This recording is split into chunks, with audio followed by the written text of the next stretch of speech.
बिस्मिल्लाहिर्रहमानिर्रहीम। अस्सलाम वालेकुम स्टूडेंट्स, उम्मीद है आप सब खैरियत से होंगे। आज से हम शुरू करेंगे क्लास 11 मैथमेटिक्स, जो कि एक नई बुक आई है। तो यकीनन इसको हम अच्छी तरह से सीखेंगे, समझेंगे और हर पार्ट्स को सॉल्व करने की कोशिश करेंगे। ठीक, तो इससे पहले कि चैप्टर नंबर 1 कम्प्लेक्स नंबर की तरफ आए, मैं कुछ बातें बताता चलूँ कि अगर आपको बाकी वीडियोस चाहिए हो तो उसका लिंक आपको डिस्क्रिप्शन में मिल जाएंगे, आप वहां क्लिक करके वो भी देख सकते हैं। ठीक, इसके अलावा हर वीडियो के डिस्क्रिप्शन में आपको टाइम कोड मिल जाएंगे। अगर आप किसी स्पेसिफिक क्वेश्चन को सीखना चाहते हैं, समझना चाहते हैं, तो इसके लिए टाइम कोड आपको मिल जाएंगे। वहां क्लिक करेंगे तो वीडियो वहां से शुरू होंगे, वहां से आप देख सकते हैं। ठीक, तो इस तरह से आप किसी भी स्पेसिफिक क्वेश्चंस को देख सकते हैं। प्ले लिस्ट आपको डिस्क्रिप्शन में मिल जाएंगे, वहां से आप किसी भी वीडियो को, किसी भी चैप्टर के जो भी सवाल हो या जो भी एक्सरसाइज हो वो आप इजीली देख सकते हैं। ठीक, इसके अलावा हर वीडियो से पहले यकीनी बात है मैं थोड़ा सा कंसेप्ट को क्लियर करने की कोशिश करूंगा। तो यकीनन आप कोशिश कीजिएगा कि पहले कंसेप्ट को समझे, सीखे, इसके बाद आप एक्सरसाइज की तरफ आएंगे। तो यकीनन एक्सरसाइज के अंदर मौजूद जो सवाल है उससे रिलेटेड भी अगर कोई सवाल आ जाए बुक से हट के भी, तो भी आप इजीली उसको सोल्व भी कर पाएंगे। ठीक, तो कुछ बातें जो आप इन्हें याद रखना है, इसी हिसाब से आप चलेंगे तो यकीनन पूरा जो बुक है उसका लेक्चर आपको हमारे इस चैनल पे मिलेंगे। अगर आप इस चैनल पे नए हैं तो चैनल को सब्सक्राइब ज़रूर कीजिएगा, हमारी हौसला अफजाई के लिए लाइक ज़रूर करके जाइएगा। ठीक, तो शुरू करते हैं। सबसे पहले समझते हैं कम्प्लेक्स नंबर क्या होते हैं। तो हमने पिछले क्लासेस में सीखा था कि नेचुरल नंबर 1 2 3 4 इसका सेट होते हैं, है ना। और इसी तरह अगर इसी में हम ज़ीरो को भी ऐड करेंगे, ज़ीरो को भी शामिल करेंगे तो इसे होल नंबर कहा जाता है इस सेट को। और इसी में अगर नेगेटिव नंबर्स को भी शामिल करेंगे तो ये बन जाते थे इंटीजर्स नंबर, है ना। और इसी तरह अगर हम इसके इंटीजर्स के जितने भी नंबर्स होते हैं इनके बीच में देखेंगे तो बहुत सारे नंबर्स होते हैं। इनको भी हमने दो हिस्सों में डिवाइड किया हुआ है, पहला है रेशनल नंबर और दूसरा इर्रेशनल कहा जाता है। तो रेशनल का मतलब हर वो नंबर जिसे आप डिवाइड में लिख सकता हो उसको आप कहेंगे रेशनल नंबर। ठीक, तो इसके लिए हमने पी और क्यू लिखा था पिछले क्लासेस में। तो इसके अंदर क्यू जो है वो इक्वल टू 0 नहीं होनी चाहिए, बाकी आप क्यू पी और क्यू किसी भी इंटीजर्स को आप ले सकते हैं। तो ये जो है इसे हम क्या कहेंगे, रेशनल कहेंगे, मतलब डिवाइड में आपने याद रखना है। ठीक, और इर्रेशनल का मतलब हर वो नंबर जिसे डिवाइड में नहीं लिख सकता हो। तो वो कौन से नंबर्स होते हैं जिसे डिवाइड में नहीं लिख सकते, तो इसके लिए अगर मैं डायरेक्टली कहूँ तो रूट के अंदर स्क्वायर, परफेक्ट स्क्वायर नंबर के अलावा, ठीक, तो जैसे कि 4 हो गए, 9 हो गए, 16 हो गए, तो इन नंबर्स के अलावा अगर किसी भी दूसरे नंबर का अगर रूट लेंगे, जैसे कि 10 ही ले लें, तो 10 का रूट लेंगे तो इसका जो आंसर है ना, जो कि आप जानते ही है 10 का रूट किस तरह से लेते हैं, तो 3 10 9 करके और डिवाइड करके इसको डबल करके इस तरह से आप निकालेंगे ना, तो इसका जो आंसर है वो नॉन रिपीटेड होंगे। समझ गए, रिपीटेड नहीं होंगे, ना ही वो टर्मिनेटेड होंगे। तो टर्मिनेटेड और रिपीटेड आप जानते ही है कि रिमाइंडर में अगर 0 आ जाए डिवाइड करने के बाद तो यकीनन वो टर्मिनेटेड होते हैं। तो ना ही वो टर्मिनेटेड होंगे और ना ही वो रिपीटेड होंगे। तो इस तरह के जो नंबर्स है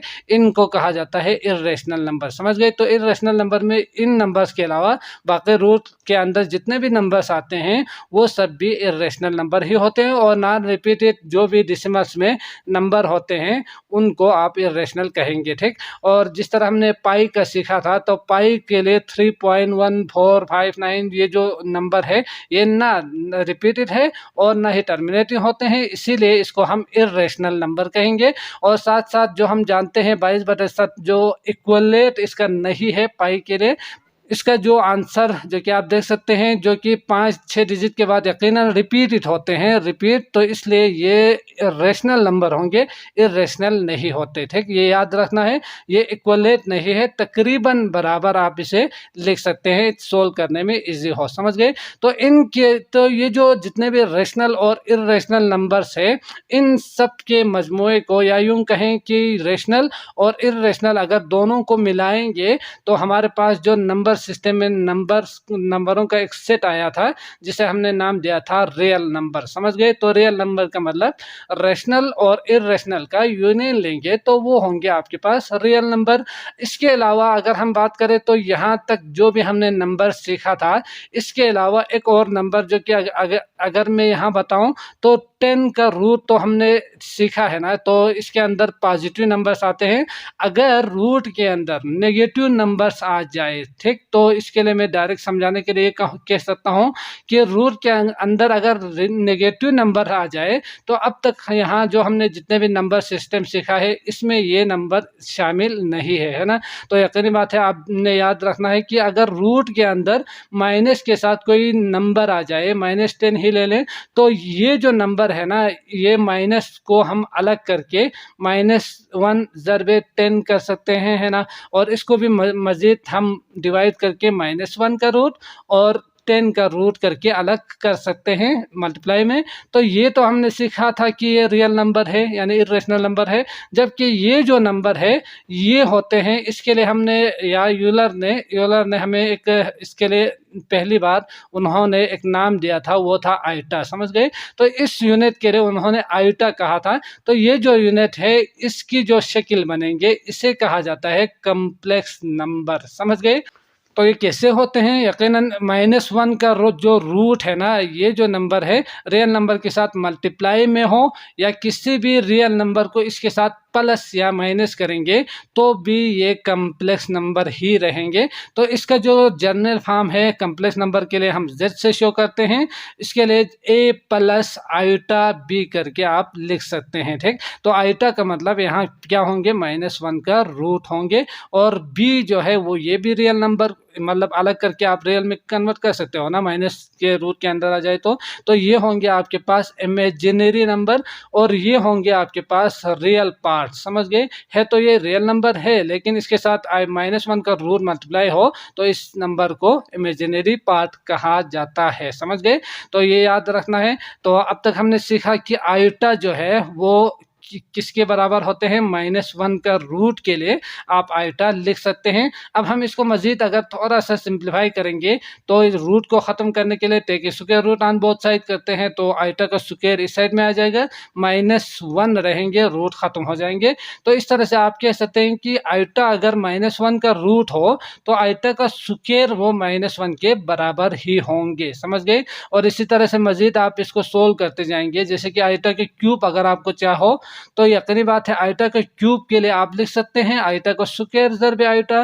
तो ये आइटा का स्क्वायर हमने अभी देखा -1 के बराबर आएंगे, तो -1 को आप मल्टीप्लाई बाय आइटा करेंगे तो ये आएंगे माइनस आइटा। समझ गए? तो इसका मतलब आइटा का क्यूब जो है वो माइनस आइटा के बराबर होंगे। ठीक हो गया? तो ये बेसिक कंसेप्ट है, इसको याद रखना है। आइटा जो है ये जो शक्ल बनेंगे इसे कम्प्लेक्स नंबर कहा जाता है।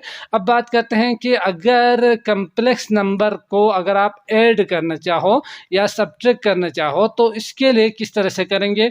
अब यहाँ पे आप देख सकते हैं, अगर मैं दो कम्प्लेक्स नंबर ले लूँ, a प्लस आइटा b पहला, और दूसरा एक और कम्प्लेक्स नंबर अगर मैं ले लूँ c प्लस आइटा d करके, तो इन दोनों को प्लस माइनस ज़रा तकसीम किस तरह से करते हैं इसको हम थोड़ा सा समझने की कोशिश करते हैं। तो अगर आपके पास ये एक कम्प्लेक्स नंबर और दूसरा ये, इसके दो नाम दे सकते हैं, ठीक। तो ये दूसरा कम्प्लेक्स नंबर हो तो इन दोनों को प्लस करने के लिए आपने करना क्या है, Z1 प्लस Z2 करके रियल पार्ट को, जो कि आपके पास हमने सीखा अभी ये रियल पार्ट है, तो रियल पार्ट्स को आपने प्लस कर देनी है, ठीक। और साथ साथ इमेजिनरी पार्ट्स को आपने प्लस करके आइटा कॉमन ले सकते हैं, है ना। तो B प्लस D करके आइटा बाहर इस तरह से लेंगे तो ये दोनों प्लस होकर आपको आंसर मिल जाएगा, ठीक। और इसी तरह अगर आपने इन दोनों को माइनस कर देनी हो तो यकीनी बात है बीच में क्या आएंगे, माइनस ही आएंगे। अगर प्लस करनी हो तो प्लस आएंगे, बाकी सब ऐसे ही रहेंगे। और इसके साथ साथ यकीनी बात है अगर आप मल्टीप्लाई या डिवाइड करनी हो तो इसके लिए भी यकीनी बात है ये आप याद रख सकते हैं। अगर याद नहीं हो तो इस तरह से आपने सोल्व भी कर देनी है। जैसे कि मैं सादा अल्फाज में कहूँ तो a plus iota b multiply by c plus iota D. तो इसके लिए इसको इसके साथ मल्टीप्लाई करेंगे, इसको इसके साथ भी मल्टीप्लाई करेंगे, इसको इसके साथ भी, इसको इसके साथ भी, तो ये दोनों आयोटा स्क्वायर आएंगे, -1 पुट करेंगे तो आपको इसका रियल पार्ट और इमेजिनरी पार्ट अलग होके मिलेंगे, वही आपका फार्मूला होंगे। ठीक है, अगर एग्जाम में भूल जाए तो, नहीं तो आप इजीली याद रख सकते हो, याद कीजिएगा और याद रखने की कोशिश कीजिएगा। तो इसके लिए यकीनी बात है A C minus B D होंगे रियल पार्ट, और बीच में आएंगे आपके पास प्लस, और इसके साथ साथ ए डी आप इसे लिखेंगे और प्लस बी सी लिखेंगे, तो ये आएंगे इसके साथ आइटा। समझ गए? तो ये आएंगे मल्टीप्लाई होके आपको आंसर मिलेंगे इसी का, जो कि आपने देखा रियल ए पहला नंबर, सी दूसरा नंबर। अगर कुछ फार्मूलाज ऐसा होना कि यहाँ पे ए और डी दिया हुआ हो, तो आपने यहाँ ये समझना है कि उन्होंने Z1 जो है वो कुछ इस तरह से ए प्लस आइटा सी लिखा हुआ होगा, यहाँ पे Z2 जो है वो सी डी प्लस बी या बी प्लस आइटा डी लिखा हुआ होगा। तो इस तरह से फार्मूला चेंज भी हो सकते हैं। ठीक, तो ये याद रखिएगा, ये पहला वाला रियल नंबर, दूसरा पहला वाला रियल नंबर, और पहले वाले में इमेजिनरी और दूसरे वाले में इमेजिनरी नंबर को ही इस तरह से आपने याद रखना है। ठीक, और इसके साथ साथ जो डिवाइड वाला जो है वो किसके इक्वल होंगे, तो यकीनन आपने इसको याद रखना है, A C plus B D divide by C का स्क्वायर प्लस डी का स्क्वायर, और इसके साथ साथ यहाँ प्लस होंगे बीच में, और अगला जो है इमेजिनरी जो पार्ट होंगे वो B C A D divided by C का स्क्वायर प्लस डी का स्क्वायर होंगे। समझ गए? इसके साथ आइटा आएंगे। अब बात करते हैं मजीद, जो ये तो हो गए डायरेक्टली अगर प्लस माइनस करना चाहो कम्प्लेक्स नंबर को। अब बात करते हैं अगर प्लेन के ऊपर, कम्प्लेक्स प्लेन के ऊपर, जो कि हमने पॉइंट में शो करना है ना, तो इस तरह से आपका फार्मूलाज किस तरह से बनेंगे, इसके ऊपर थोड़ा सा बात करते हैं, फिर एक्सरसाइज की तरफ आएंगे। तो आपने सीखा कि ये एक कम्प्लेक्स नंबर है और ये दूसरा कम्प्लेक्स नंबर होंगे। तो अगर आप ग्राफिकली इसको शो करेंगे तो यकीनी बात है, हमने रियल में एक्स एक्सिस और वाई एक्सिस हम बहुत कुछ सीख कर आए हैं इससे रिलेटेड। तो ये ओरिजिन होते हैं, ये एक्स एक्सिस और ये वाई एक्सिस।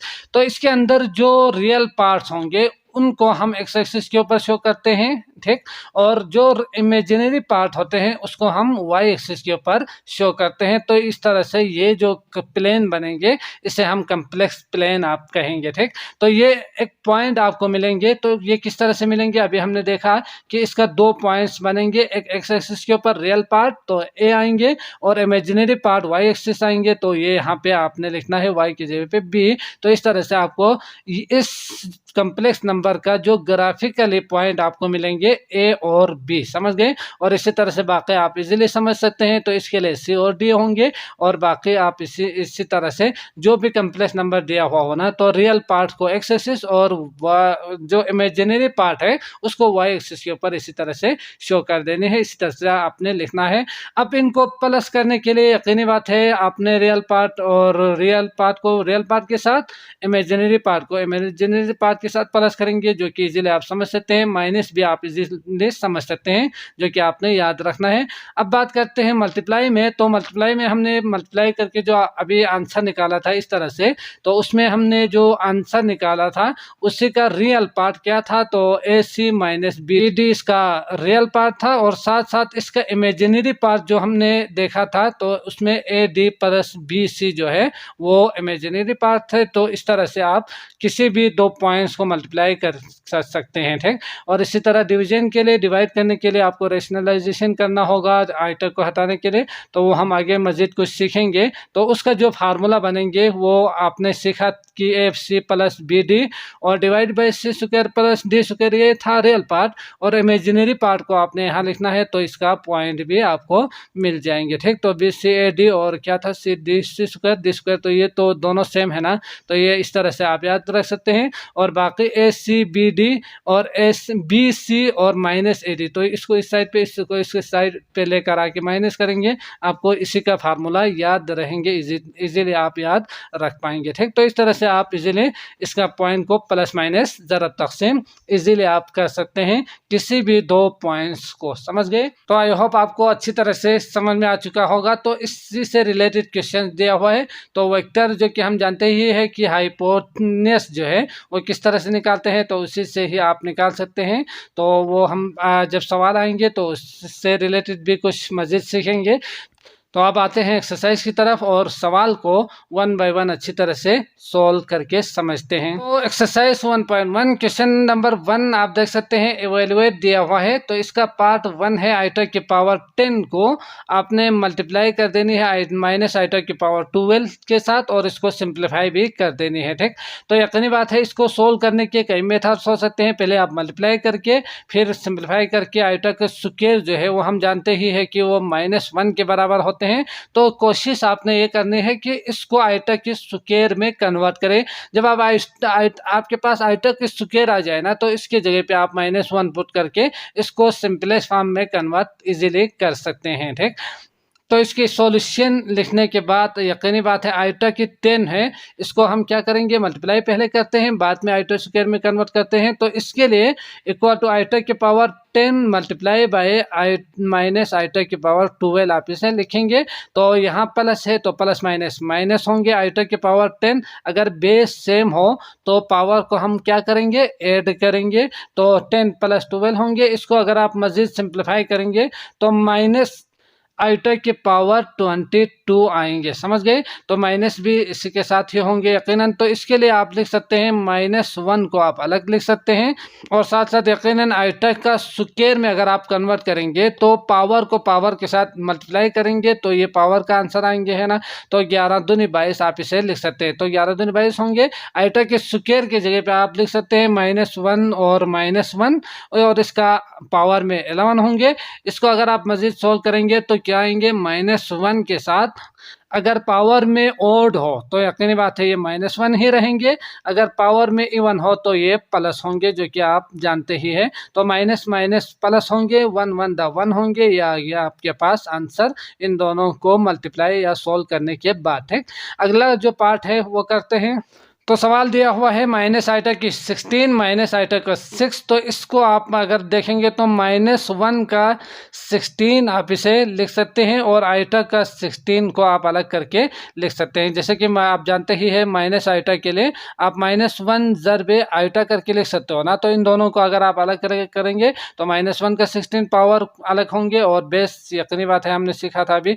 तो यहाँ भी -1 की पावर 6 और आइटा की पावर 6 कर देंगे तो -1 की पावर इवन है तो ये आएंगे आपके पास 1 और इसके साथ साथ आइटा की 16 के लिए आइटा का स्क्वायर की पावर आप कितना लिख सकते हैं 8 दूनी 16 लिख सकते हैं और -1 का स्क्वायर जो कि हमने अभी सीखा कि अगर ये इवन हो तो ये पॉजिटिव में आएंगे। ठीक, तो +1 आप इसे लिख सकते हैं और आइटा की स्क्वायर के साथ आप 3 दूनी 6 होते हैं 3 लिखेंगे। अब आइटा की स्क्वायर की जगह पे -1 की पावर 8 और +1 और आइटा के स्क्वायर की जगह पे -1 की पावर 3 होंगे। इसको सोल्व करेंगे तो ये +1 होंगे क्योंकि पावर में इवन है और यहाँ पावर में ओड है तो इसका मतलब क्या होंगे -1 ही रहेंगे। तो इस तरह से प्लस माइनस माइनस 1 1 द 1 आपके पास आंसर होंगे इसका। ठीक, अगला करते हैं क्वेश्चन नंबर 3। तो पार्ट 3 दिया हुआ है आइटा की पावर 11 माइनस आइटा की पावर 14। तो इसके लिए अगर मैं करूं तो आइटा का स्क्वायर तो आपने लिखना ही लिखना है। तो इसके लिए 11 तो डायरेक्ट मल्टीप्लाई नहीं होंगे, 5 के साथ मल्टीप्लाई करेंगे तो 10 आएंगे। एक आइटा बचेंगे जो कि आपने आगे मल्टीप्लाई में लिखना है। ठीक, क्योंकि पावर में प्लस करेंगे तो 11 आएंगे ना। और इसी तरह मल्टीप्लाई होंगे -1 की पावर 14 को आप अलग लिखेंगे, आइटा की पावर 14 को अलग लिखेंगे। लिखने के बाद अब आगे अगर आप देखेंगे तो -1 की पावर 5 होंगे ज़रबे आइटा, है ना। और मल्टीप्लाई बाय -1 की पावर इवन है तो +1 होंगे और यहाँ आप माइनस आइटा का स्क्वायर को अगर मैं यहाँ लिखना चाहूँ तो आइटा का स्क्वायर की पावर कितना होंगे 7 होंगे। अब इसको अगर आप मजीद सोल्व करेंगे तो -1 आएंगे ज़रबे आइटा और इसके साथ साथ ज़रबे +1 होंगे और इसके साथ साथ आइटा के स्क्वायर -1 की पावर 7। तो यकीनी बात है ये -1 ही रहेंगे। ठीक, तो इस तरह से इन सब को मल्टीप्लाई करेंगे तो -1 आइटा तो माइनस आइटा और मल्टीप्लाई बाय +1 तो माइनस आइटा ही दोबारा रहेंगे, मल्टीप्लाई बाय -1 करेंगे तो ये प्लस होंगे। तो इस तरह से आपका आंसर होंगे आइटा, समझ गए। अगला जो क्वेश्चन है क्वेश्चन नंबर 2 इसको करते हैं। तो सवाल है for what value of n। तो n के जगह पर आप क्या वैल्यू लिखेंगे इज इक्वल टू, तो इसका जो आंसर 1 आएंगे, आइटा आएंगे, -1 होंगे और माइनस आइटा आएंगे। तो उन्होंने जो हिंट हमें दिया है वो जो n की जो वैल्यूज है वो 1 is less than or equal to n is less than or equal to 4। तो इसका मतलब n की जो वैल्यूज होंगे ना वो क्या होंगे, 1 भी शामिल होंगे और साथ साथ 4 भी शामिल होंगे। इनके बीच में जितने भी नंबर है वो सब होंगे n के वैल्यूज, समझ गए। तो इसके अंदर 1 हो गए, 2 हो गए, 3 हो गए और 4 आएंगे n के जगह पे। अब n के जगह पे अगर आप 1 पुट करेंगे तो इसका आंसर क्या आएंगे, 2 पुट करेंगे या 3 या 4 पुट करेंगे तो इसका आंसर जो है वो किसके जो n की वैल्यू वो 1 के बराबर होंगे वो आपने पहले लिखना है, आइटा के बराबर होंगे वो आपने इसके बाद लिखना है। तो पहले हमें क्या करना होगा, वो n के जगह पे 1 2 3 4 की वैल्यूज पुट करके देखना होगा कि इनके आंसर्स क्या आते हैं, ठीक। तो इसके लिए सबसे पहले हम पुट करते हैं 1। तो यकीनी बात है n की जगह पे अगर आप 1 पुट करेंगे तो क्या आएंगे, आइटा के पावर 1 होंगे, ठीक। तो आइटा के पावर हमेशा वो आइटा ही रहेंगे। तो इसका मतलब n के जगह पे अगर 1 पुट करेंगे तो इसका आंसर आएंगे आइटा। और इसी तरह अगर मैं 2 पुट कर दूं तो क्या आएंगे, आइटा का स्क्वायर, जो कि इसका आंसर होते हैं -1। तो -1 ही लिखेंगे। अगर मैं 3 पुट कर दूं तो आइटा की पावर क्यूब होंगे। इसको मैं मज़ीद सिंप्लीफाई करूं तो आइटा का स्क्वायर में कन्वर्ट करना था तो आइटा एक बचेंगे। तो यहाँ इसको मज़ीद सॉल्व कर सकते हैं, -1 होंगे मल्टीप्लाई बाय आइटा, तो इसका मतलब माइनस आइटा आ रहे हैं। अगला जो है पुट करेंगे 4, तो आइटा की पावर 4 के लिए आप मज़ीद सिंप्लीफाई करेंगे, आइटा का स्क्वायर मल्टीप्लाई बाय आइटा का स्क्वायर, तो -1 ज़रबे -1 होंगे। अब आप देख सकते हैं ये रहे हैं +1, समझ गए। तो फॉर विच वैल्यू ऑफ, जो कि उन्होंने कहा है for what value of n के किस वैल्यू पर जो है ना आइटा की पावर n जो है वो आ रहे हैं आपके पास 1। तो किस वैल्यू पर 1 आ रहे हैं, आइटा की पावर 4 पे ये आ रहे हैं 1। तो इसका मतलब आइटा की पावर 4 पे इसके वैल्यू आ रहे हैं 1। और किस वैल्यू पे आइटा की जो पावर n है ना वो आ रहे हैं आपके पास आइटा, तो आइटा किस वैल्यू पे आ रहे हैं 1। तो इसका मतलब अगला जो आंसर है वो आएंगे 1। इसके बाद अगला आप समझ सकते हो जो कि -1 आ रहे हैं, तो -1 आइटा के 2 मतलब n के जगह पे 2 पुट करेंगे तो आपके पास आइटा के पावर जो आंसर है -1 आएंगे। और साथ साथ अगला जो है माइनस आइटा कहा है तो इसका मतलब माइनस आइटा 3 के जगह पे जब पुट किया तो ये आ गया आपके पास माइनस आइटा। तो इसके लिए आप देख सकते हैं आंसर्स क्या होंगे, 4 होंगे, 1 होंगे, 2 होंगे और 3 आपका आंसर होंगे, ठीक। तो इस वीडियो में बस इतना ही। अगली वीडियो और बाकी वीडियोस का लिंक आपको डिस्क्रिप्शन में मिल जाएंगे, आप वहां क्लिक करके वो भी देख सकते हैं। तो मुझे इजाज़त दीजिए, अल्लाह निगहबान।